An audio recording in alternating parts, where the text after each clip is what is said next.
Wherever you go, whatever you do, throw a little at it. Omax, Vest and Briefs.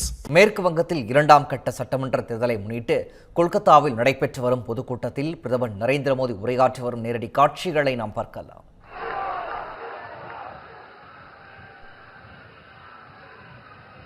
Netaji Subhash बाबू ने कहा था, तुम मुझे खून दो, मैं तुम्हें आजादी दूंगा.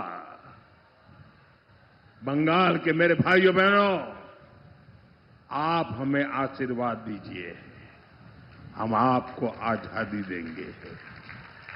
आप हमें आशीर्वाद दीजिए, हम आपको आजादी देंगे. आजादी टीएमसी के भय से, आजादी टीएमसी के भ्रष्टाचार से, आजादी टीएमसी की सिंडिकेट से, आजादी बेटियों पर अत्याचार से, आजादी पलायन की मजबूरी से, आजादी बेरोजगारी और बेकारी से, आजादी घुसपैठियों से, कब्जे से. साथियों, कमल छाप पर दिया आपका हर वोट पढ़ाई, कमाई, दवाई, सिंचाई और सुनवाई, हर चीज की आजादी देगा. कमल छाप पर दिया आपका हर वोट उस सोच से आजादी देगा जो बंगाल में हिंसा और रक्तपात को बढ़ावा देती है. कमल छाप पर दिया आपका हर वोट आपके सपनों को उड़ान देगा. बंगाल को फिर से भारत का नंबर 1 स्टेट बनाएगा.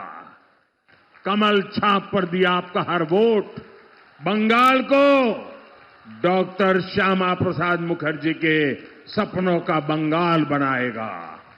साथियों, जादवपुर और साउथ 24 परगना में बड़ी संख्या में हमारे दलित वंचित वर्ग के भाई बहन रहते हैं.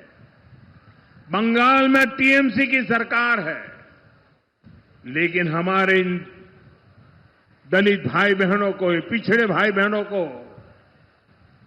इस समाज की सेवा वो नहीं किए. मैं आपको वादा करता हूं, हम करके रहेंगे. हम आपकी सेवा के लिए खप जाएंगे. हमने उज्ज्वला योजना में इस जिले में 11 लाख गैस सिलेंडर दिए हैं.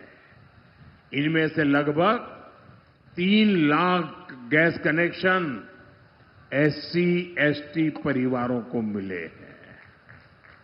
पीएम किसान सम्मान निधि के तहत यहां 4.5 लाख किसानों को मदद मिल रही है. इन्हें यहां अब तक 1000 करोड़ रुपए से अधिक की सहायता दी जा चुकी है. इनमें बड़ी संख्या में छोटे और सीमांत किसान वर्ग से आते हैं. ऐसी कितनी ही योजनाएं केंद्र सरकार इस वर्ग के लिए चला रही है. लेकिन भाइयों बहनों, यहां बैठी टीएमसी सरकार खुद तो दलित वंचित वर्ग के खिलाफ है ही, वो केंद्र सरकार की दलितों के लिए, वंचितों के लिए जो योजना है उसमें भी अड़ंगे लगा रही है. आप मुझे बताइए, बीजेपी सरकार गरीबों को मुफ्त इलाज की सुविधा देना चाहती है. इसके लिए हम आयुष्मान भारत योजना चला रहे हैं. गरीब परिवारों के 5 लाख रुपए तक के मुफ्त इलाज का खर्च मोदी सरकार उठाती है. लेकिन टीएमसी ने इस योजना को बंगाल में रोक रखा है. पीएम आवास योजना में भी टीएमसी सरकार घपला कर रही है. सही लाभार्थियों को पक्के घर मिलने नहीं दिए जा रहे हैं.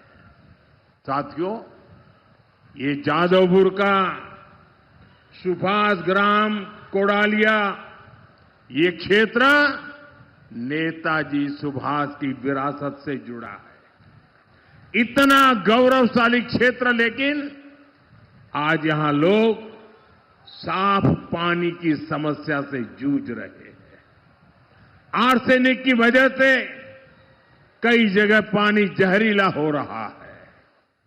गरीब, दलित, वंचित समाज के लोगों का जीवन दांव पर लगा है, लेकिन टीएमसी सरकार ने इसका कोई ठोस समाधान नहीं दिया है। हमारी केंद्र सरकार ने हर घर नल से साफ जल पहुंचाने के लिए जल जीवन मिशन शुरू किया है, लेकिन टीएमसी ने उसे भी अपने भ्रष्टाचार का शिकार बना लिया है। भाइयों बहनों, इन समस्याओं का समाधान अब दूर नहीं है। 4 मई के बाद बीजेपी की सरकार बनेगी, भारी बहुमत से बनेगी। इसी के साथ बंगाल की परेशानियों का अंत भी शुरू हो जाएगा। बंगाल के लोगों को, यहां के एससी एसटी समाज को केंद्र सरकार की योजनाओं का लाभ भी मिलने लगेगा। आप याद रखिएगा, पीएम सीएम एक साथ है, पीएम सीएम एक साथे उन्नयन होवे दिने राते।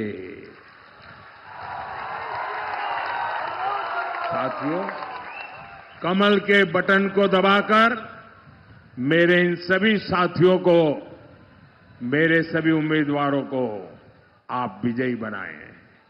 मुझे विश्वास है बंगाल की माताएं, बहनें और बेटियां बंगाल में बदलाव की सबसे बड़ी शक्ति बनेगी। आप इतनी बड़ी संख्या में अपना आशीर्वाद देने यहां आए, इसके लिए मैं आपका बहुत बहुत आभार व्यक्त करता हूं। दोनों हाथ ऊपर करके मुट्ठी बंद करके पूरी ताकत से बोलिए, भारत माता की, भारत माता की, भारत माता की, भारत माता की। वंदे वंदे वंदे वंदे वंदे वंदे वंदे वंदे।